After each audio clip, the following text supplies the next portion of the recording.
Good day. This is Dr.K Gireesh, physician, neurophysician and neurosurgeon, former professor of neurosurgery and former associate dean. And this is a part of the continuing medical education program organized on behalf of Padma Clinic and Nursing Home, Chennai. This is part 2 of dementia. In part 1, I have dealt with the definition of dementia and also the varying symptoms and signs of dementia. Part 2 is this talk of mine will be on the causes of dementia.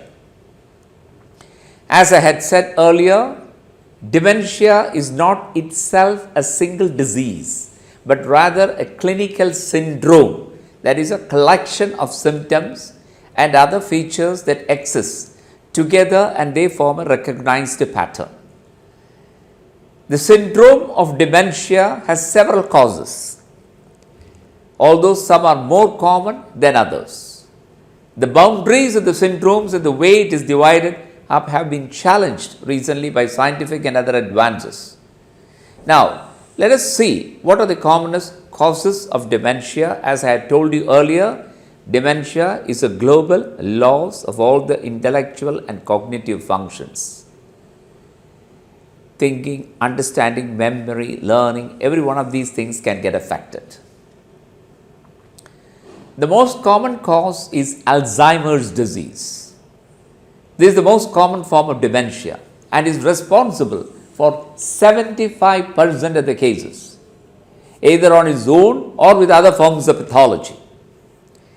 This was first described almost around nearly 100 years ago by the German psychiatrist Alois Alzheimer and is named after him.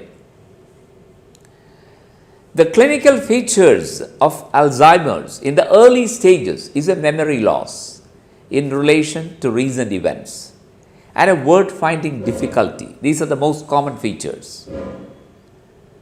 As per Taylor and Thomas 2013, he has enumerated this.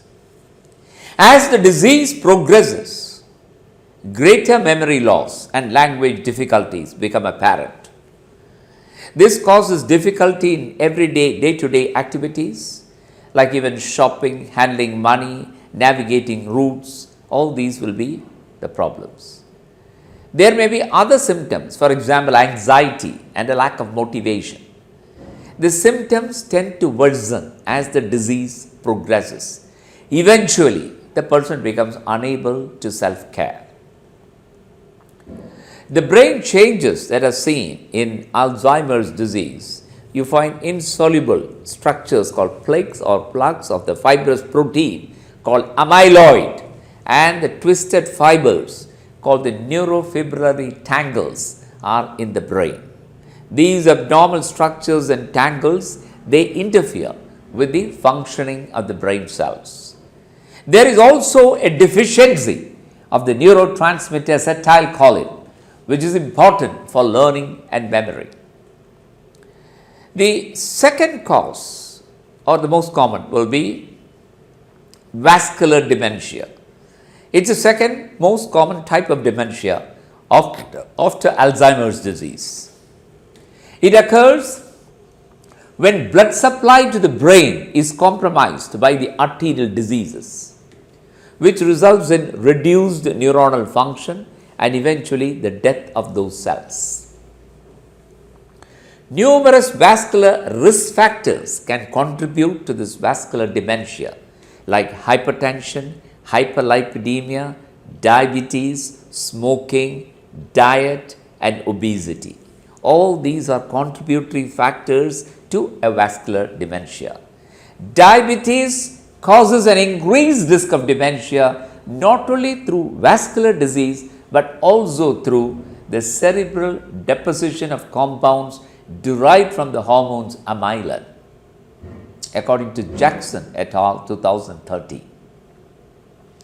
The clinical features of vascular dementia, they may develop a stroke, although the progression is more often gradual than stepwise. Vascular dementia may have many manifestations depending upon the nature and the location of the pathology. In addition to the memory and language difficulties as seen in Alzheimer's disease, slowing of the thinking process, depression, anxiety and apathy are common.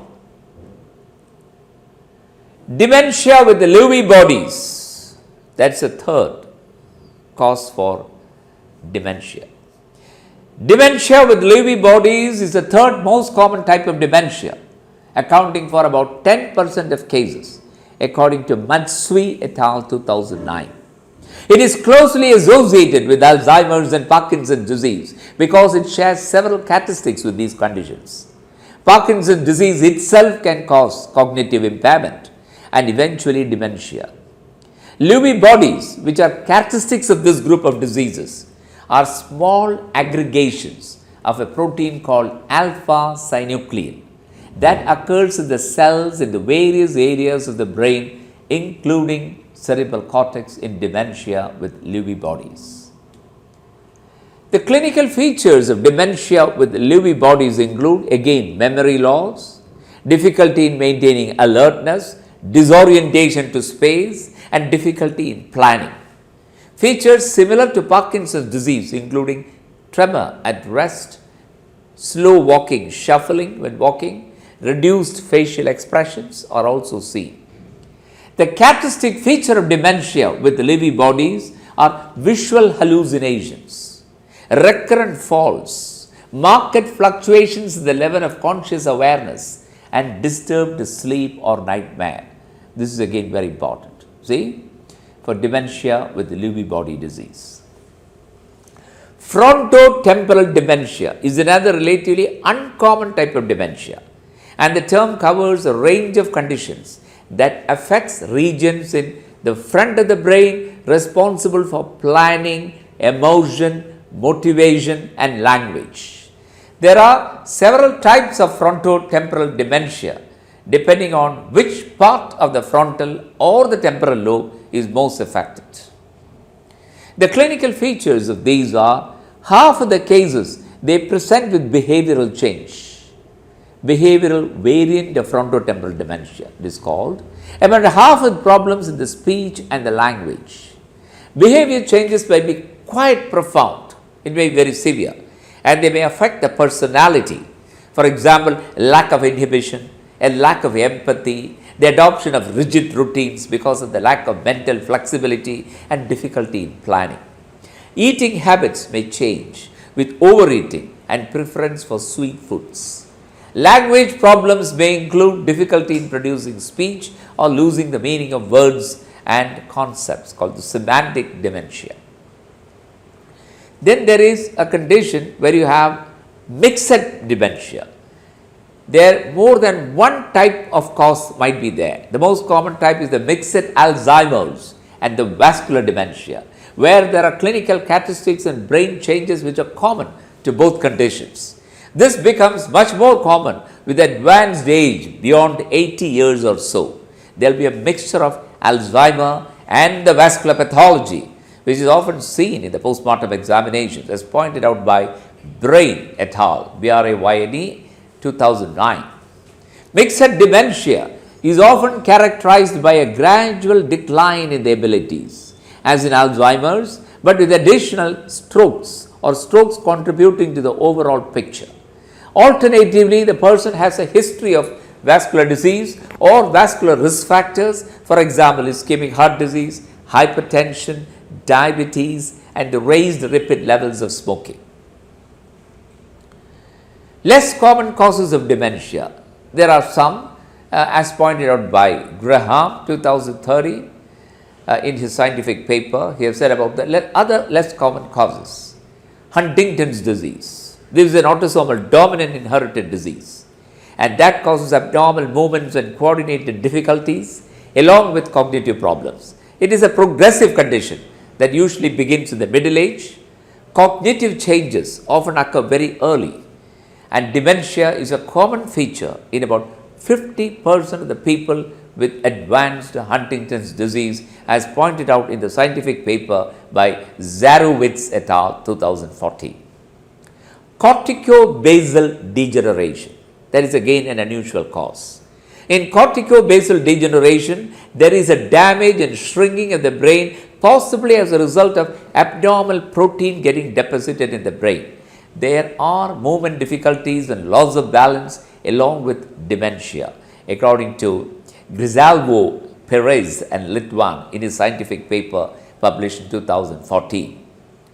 Jakob-Creutzfeldt's disease. This disease is caused by an infectious protein particle called prions. This disease affects one person in 1 million, and it may take several years for an infected person to develop the symptoms. Jakob-Creutzfeldt's disease. It begins with lethargy, mood disturbances and memory lapses, and the disease progresses to loss of balance, and finally death may occur within what I can say earlier.